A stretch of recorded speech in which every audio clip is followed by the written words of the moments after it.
liked that our Jack Ryan, our version of Jack Ryan, was someone who you may know in your life. He could be your history teacher, he could be your accountant, he could be your best friend. He is very much an everyman, and he's very smart, but he doesn't, when he finds himself in an extraordinary situation, you know, much like MacGyver or something, he's got to figure out a way out. He doesn't know exactly what to do, but he has to think on his feet, and I like that quality of man thinking on his feet, that his brawn isn't his muscles or his fists, his brawn is his mind.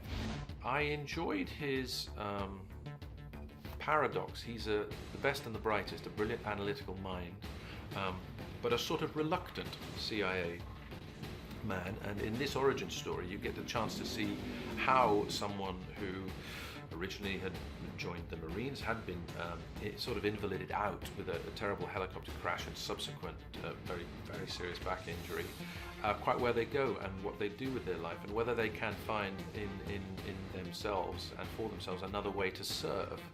And Jack Ryan does that, and this story allows us to see how that happens with a Jack who's quite vulnerable and contains those sort of regular guy qualities that make him very empathetic to us, I think. He's sort of the everyman, isn't he? I mean, I suspect that's, I mean, although you can't really be the everyman looking like Chris Pine, but you know, I mean, I think that's sort of the idea of it, is that it is, as I said before, instead of this kind of 007 character or the kind of Jason Bourne, it is the guy that's kind of found in the middle of something that he can't quite cope with and finds that, you know, he can. So it's more along those lines than the kind of absolute trained killer. Although he is also a trained killer. Turned up dead yesterday. What's the target? He fits the prototype of what we've come to know of a Jack Ryan. You know, he's a smart guy. He's, you know, and I think what's more important is to understand that as an actor, he can carry this film. He has that X quality where he can step into his marks. He doesn't have to have an accent. He doesn't have to have a limp. He doesn't have to do anything incredibly interesting in order to be watched and be followed. So he represents, I think, you know, what I consider a true leading man, and that's what Jack Ryan. I mean, Jack's got to tumble and run around. He's got to get the bad guy. He's got to, you know, be able to catch the attention of women. And Chris falls into all those categories. But, you know, in terms of an actor, he can really control and own the Jack Ryan situation. He's good at it. In a post 9/11 world that deals with the covert agencies and the kinds of financial crises that can be global in a heartbeat that we all have experience of watching unfold, the character could only be different. I mean, because circumstances were different.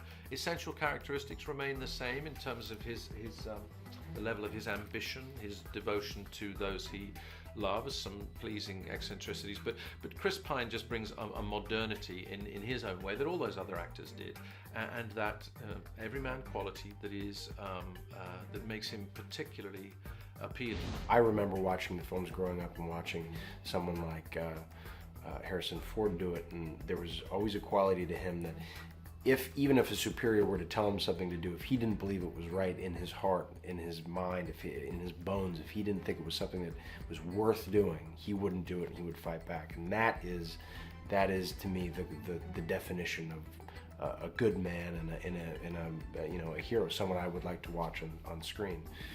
Watching Alec Baldwin do it, I mean, Hunt for Red October remains one of my favorite films, and there's a scene when he's shaving, and Alec, I always thought, gave him a strong confidence.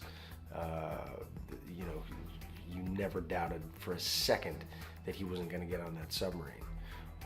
So I kind of always thought about marrying the two. You know, this kind of quiet intelligence that I thought that Harrison brought to it, and this kind of fierce confidence that Alec had, and kind of somewhere in the middle is that relatable guy that again, like I said before, someone that you know, he could be your history professor, he could be your best friend.